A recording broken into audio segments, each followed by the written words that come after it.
اپنی پچھلی ویڈیو میں ہم نے دیکھا کہ کام کی جگہ پر ہراساں کرنے کے خلاف تحفظ کے قانون کے تحت کیسے شکایت کی جاتی ہے اور کہاں اپیل دائر کی جاتی ہے۔ یہ ویڈیو دستاویزی ریکارڈ اور ثبوت جمع کرنے کے طریقے بتائے گی۔ کام پر ہم سب باعزت اور محفوظ محسوس کرنے کا حق رکھتے ہیں۔ اگر آپ کو کبھی ایسی صورتحال کا سامنا کرنا پڑے جہاں آپ کو کسی کے بات کرنے کے طریقے پر اعتراض ہو یا آپ کے ساتھ ان کا رویہ نامناسب ہو، جیسے کہ آپ کو چھونے کی کوشش یا آپ کی جنس کی وجہ سے آپ کے ساتھ امتیازی سلوک، تو جان لیں کہ یہ ٹھیک نہیں ہے۔ یہ فعل کام کی جگہ پر ہراساں کرنے کی شکلیں ہیں اور کسی کو بھی ان کو برداشت نہیں کرنا چاہیے۔ ایک قانون ہے جو آپ کی حفاظت کرتا ہے، کام کی جگہ پر خواتین کو ہراساں کرنے کے خلاف تحفظ ایکٹ، جو آپ کو معلومات فراہم کرتا ہے کہ کس طرح آپ دستاویزات اور ثبوت جمع کر سکتے ہیں۔ اس سے کوئی فرق نہیں پڑتا ہے کہ آپ شکایت کہاں کرتے ہیں۔ آپ محتسب کو آن لائن شکایت درج کروا سکتے ہیں یا ذاتی طور پر ان کے دفتر جا کر شکایت کر سکتے ہیں، جہاں وہ آپ کی مدد اور رہنمائی کریں گے۔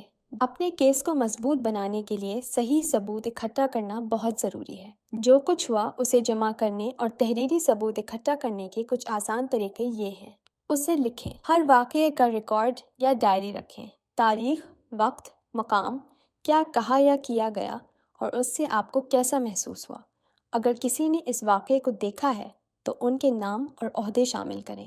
کسی ایسے شخص سے بات کریں جس پر آپ بھروسہ کر سکتے ہیں، خاندان کا کوئی رکن، دوست یا ساتھی جو آپ کو واقعے کو تحریر کرنے اور اس ساری کارروائی میں آپ کی مدد کر سکتا ہے۔ وہ آپ کے لیے گواہ بھی بن سکتا ہے۔ پیغامات اور کالز کو محفوظ کریں۔ اگر آپ کو نامناسب ٹیکسٹ پیغامات موصول ہوتے ہیں تو انہیں حذف یا ڈیلیٹ نہ کریں۔ اسکرین شاٹس لیں جو تاریخ، وقت اور مواد کو ظاہر کریں۔ اس کے علاوہ ناپسندیدہ مس کالز کا ریکارڈ رکھیں۔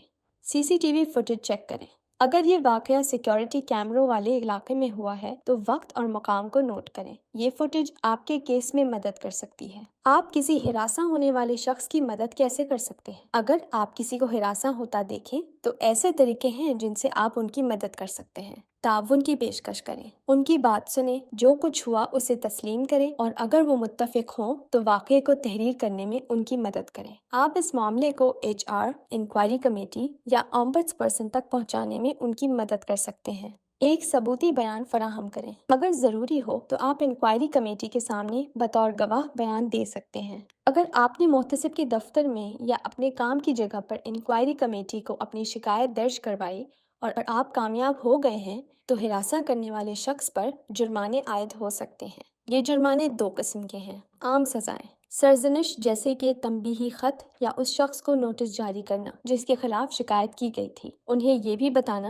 کہ ان کا رویہ دیکھا گیا ہے اور یہ ناقابل قبول ہے۔ کچھ معاملات میں ترقیوں کو روکا جا سکتا ہے، ان کی تنخواہ بڑھانے یا مراعات کو روکا جا سکتا ہے۔ کمپنی یا ملزم کی طرف سے شکایت کنندہ کو معاوضہ ادا کیا جا سکتا ہے۔ سخت سزائیں: بڑی سزائیں بھی ہیں جن میں مندرجہ ذیل شامل ہیں، جیسے ہراساں کرنے والے کو نچلے عہدے پر تنزلی۔ ہراساں کرنے والے کو عہدے سے برخاست کیا جا سکتا ہے یا اسے ریٹائر ہونے پر مجبور کیا جا سکتا ہے۔ ہراساں کرنے والے کو جرمانہ بھی ہو سکتا ہے، اور اگر شکایت محتسب کے پاس درج کروائی جاتی ہے تو وہ آپ کی حفاظت میں ناکامی پر تنظیم کو بھی جرمانہ کر سکتے ہیں۔